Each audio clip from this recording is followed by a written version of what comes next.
महाराष्ट्राच्या अनेक भागांमध्ये सध्या प्रचंड टंचाई जाणवते। फक्त पाण्याची नाही, तेलाची पण टंचाई जाणवते। पेट्रोल डिझेलची टंचाई आहे आणि त्यातही डिझेलची टंचाई जास्त आहे। याचं कारण नेमकं काय हे मात्र अजूनही स्पष्ट नाहीये, कारण गेले 2-3 दिवस झाले ही परिस्थिती महाराष्ट्राच्या अनेक ठिकाणी म्हणजे आणि प्रामुख्याने ग्रामीण भागामध्ये कायम आहे। सरकार म्हणतंय की डिझेलचा साठा पुरेसा आहे, लोक म्हणतात पंपावर खडखडाट आहे। परिस्थिती एवढी गंभीर झाली आहे की लोक दिवस रात्र पंपावर रांगेमध्ये उभे आहेत। कुणी गाड्या घेऊन उभा आहे, कुणी पिंप घेऊन उभा आहे। सगळ्यांना डिझेल हवंय। डिझेलचा आलेला साठा काही वेळातच संपून जातोय। मग लोक पंप चालकाशी, पंपावरच्या कर्मचाऱ्यांशी प्रचंड भांडतात। कुठं रांगेतले लोकच एकमेकांशी भांडतात, कुणी एकमेकांवर हात उगारतात। जळगावमध्ये तर कहर झाला। पेट्रोल डिझेल संपलं असं सांगणाऱ्या पंपावरच्या 21 वर्षांच्या कर्मचाऱ्याला दोघांनी चाकून भोसकलं। ही सगळी परिस्थिती बघून पोलिसांनी आता पेट्रोल पंपावर बंदोबस्त तैनात केलाय। मुख्यमंत्र्यांच्या मते ही सगळी परिस्थिती पॅनिक बाईंगमुळे होतीये।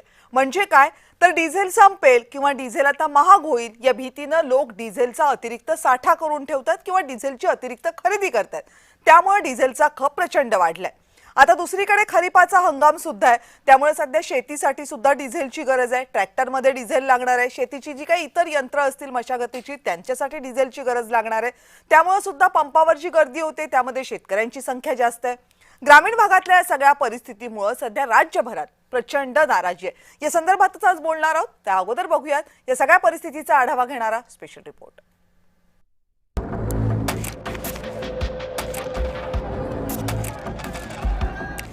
राज्याच्या अनेक भागांमध्ये पेट्रोल पंपावर सध्या लांबच लांब रांगा लागतात।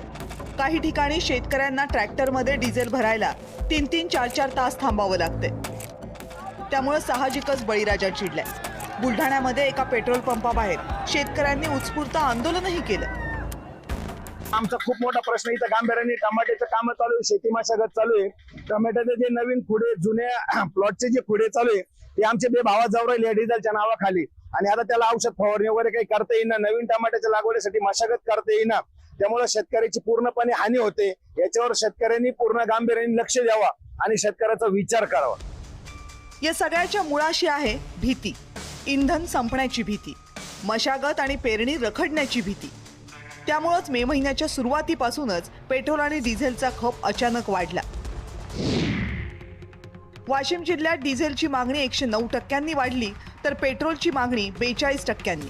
अकोल्यातही तीच परिस्थिती। तिथं डिझेल सरासरीपेक्षा 111% जास्त घेतलं गेलं तर पेट्रोल सरासरीपेक्षा 28% जास्त भरण्यात आलं। जळगावमध्ये हीच आकडेवारी पेट्रोलसाठी 40 तर डिझेलसाठी 72% इतकी आहे। इंधनाची मागणी अचानकपणे वाढल्याचे 2 मुख्य परिणाम होतात। एक म्हणजे पंपावरच्या रांगा वाढत जातात आणि दुसरं म्हणजे काही ठिकाणी पंपावर इंधन संपून जातं। प्रत्येक पंपावर सरासरी खप किती होतो यावरून त्या पंपाला इंधन किती पुरवायचं हे ठरतं। उदाहरणार्थ मुंबईतल्या एखाद्या उच्चभ्रू भागामध्ये जर डिझेलचा खप खूपच कमी असेल तर तिथं डिझेल जास्त पुरवलं जात नाही। त्यामुळेच काही ठिकाणी सध्या तुटवडा निर्माण झाल्यासारखं भासतंय। महाराष्ट्रासह देशभरात इंधन पुरवठा सुरळीत असल्याची माहिती सरकारनं दिली आहे। पेट्रोल, डिझेल आणि विशेषतः डिझेल, कारण आता शेती करताही लोक काही डिझेलचा वापर करत आहेत। त्यामुळे आपण ते त्या प्रकारचे आदेश दिलेले आहेत की त्यांनी स्वतः लक्ष घालून याचं नीट प्लॅनिंग करून कोणाला होर्डिंग करू देऊ नका, साठेबाजी करू देऊ नका। आवश्यकतेनुसार त्या ठिकाणी डिझेल मिळालं पाहिजे याचा प्रयत्न चाललेला आहे। काही ठिकाणी निश्चितपणे तणावाची स्थिती तयार झाली आहे, पण ही काही सर्वदूर तणावाची स्थिती असं नाही आहे। मला वाटतं एखाद दुसऱ्या ठिकाणी एखादा इन्सिडेंट होतो तो जास्त हायलाइट होतोय, पण तो होऊ नये याकरता प्रयत्न आम्ही करू। अमेरिका इराण युद्ध सुरू होऊन आता 3 महिने होत आले, तेव्हापासून एकदाही इंधनाचा तुटवडा निर्माण झालेला नाहीये।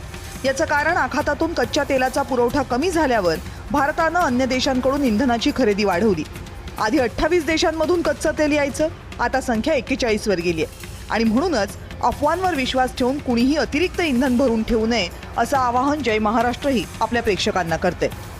ब्युरो रिपोर्ट, जय महाराष्ट्र।